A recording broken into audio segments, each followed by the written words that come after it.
What's up? It's PA Piz, and this is another episode of Jones, Joints, and Drugs. Today I'm tell a story about the time I had stolen a whip. Was down at Seattle City, New Jersey, at the beach, and almost crashed on the Atlantic City Expressway, and took my first trip to Kensington to Cold Cop, and yeah, I'm share that story with y'all. So this was the first summer that I had first started using IV drugs.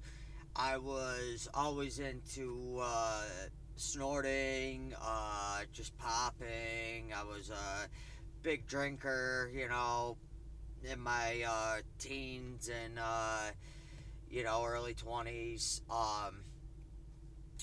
I had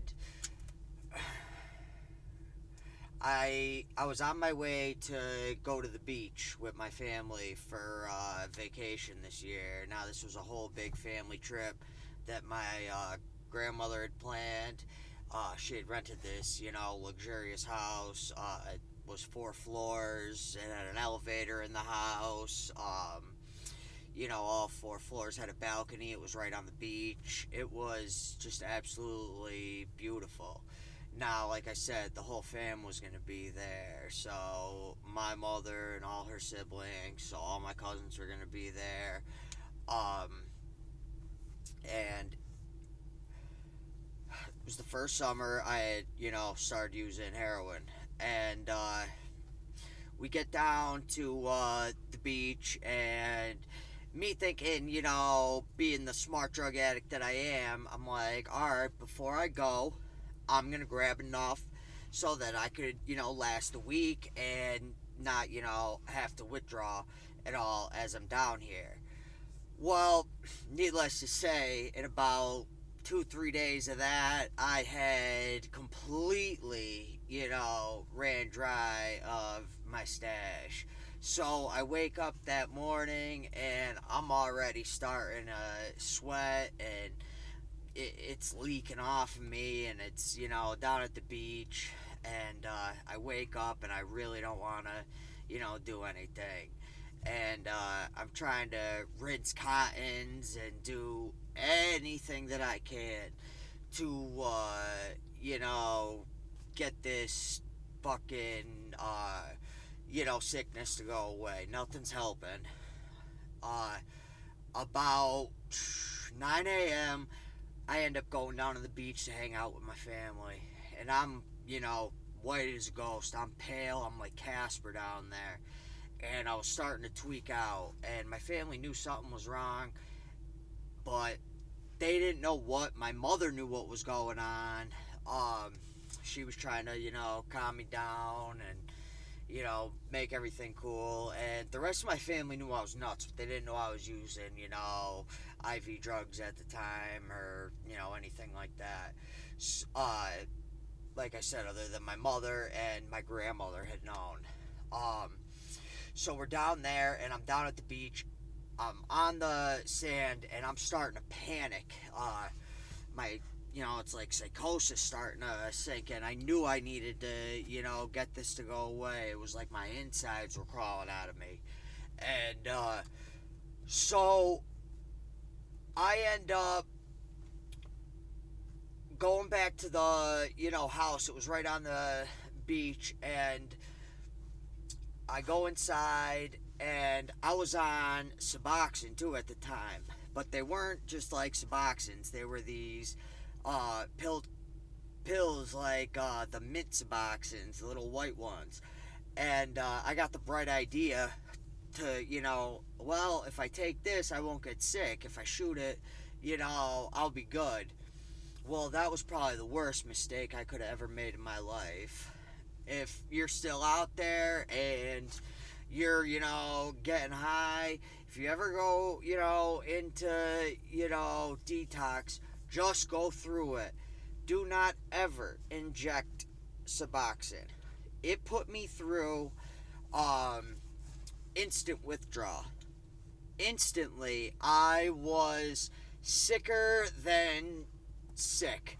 I was, on the, bathroom floor puking my guts up.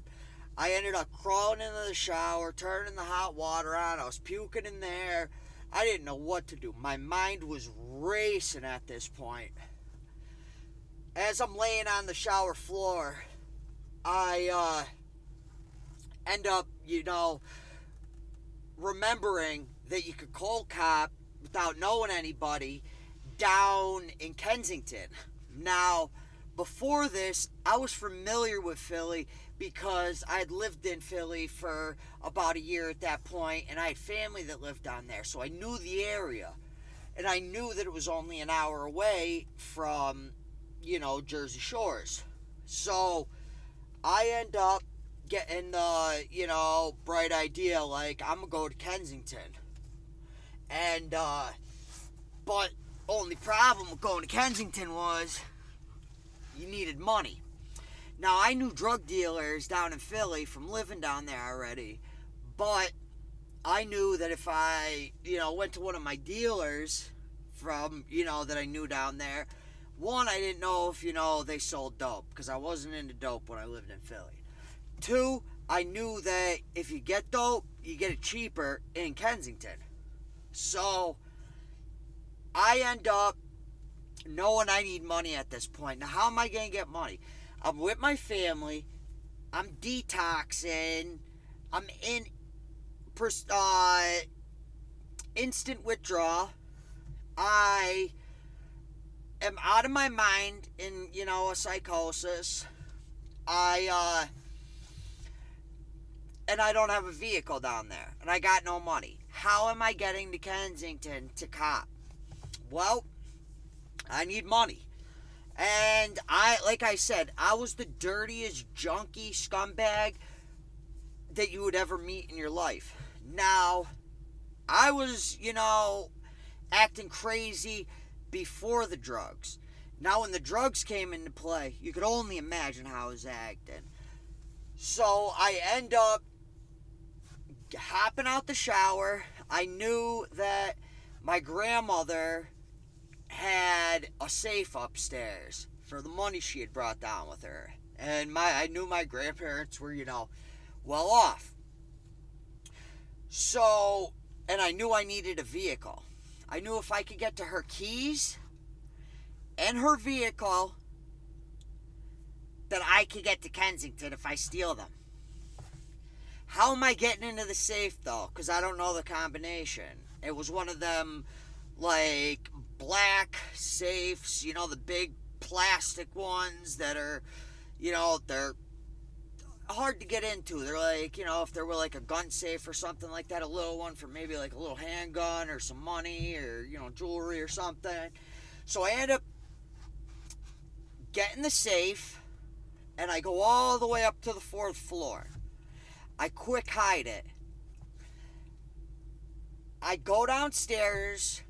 I steal. Now, my grandmother's car is also being blocked in at this time by my uncle's SUV. Now, I couldn't steal his car because I knew if I stole his car, I risked him calling the cops. If I stole my grandmother's, she's gonna, be pissed and be calling me and freaking out, and so is the rest of my family. But they're most likely not gonna end up calling the cops on me. So what happens is I end up stealing the keys. I have them in my pocket. I'm making sure I know where everybody is and it is accounted for, so that when I do this, nobody's able to stop me or get in the way and soil my plan. Most of the fam's down at the beach.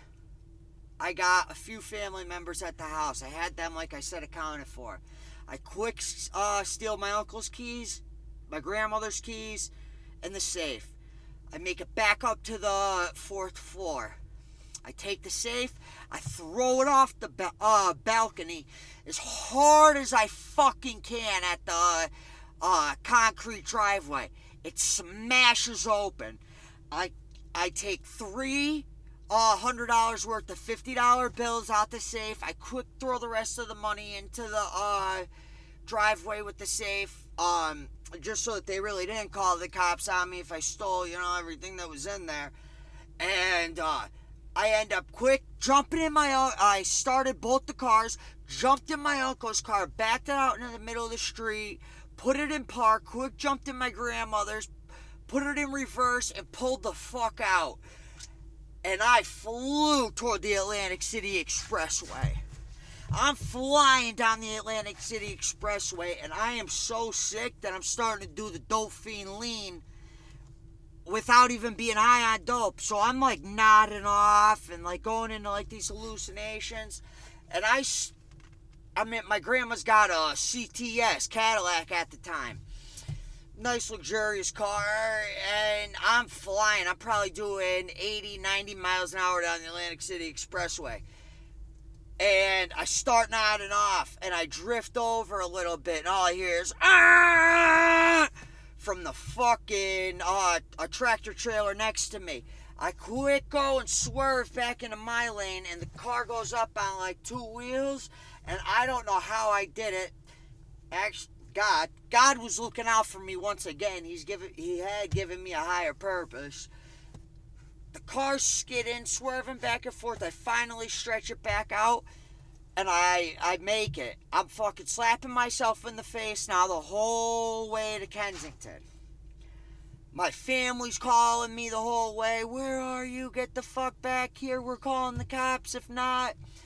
They're freaking out.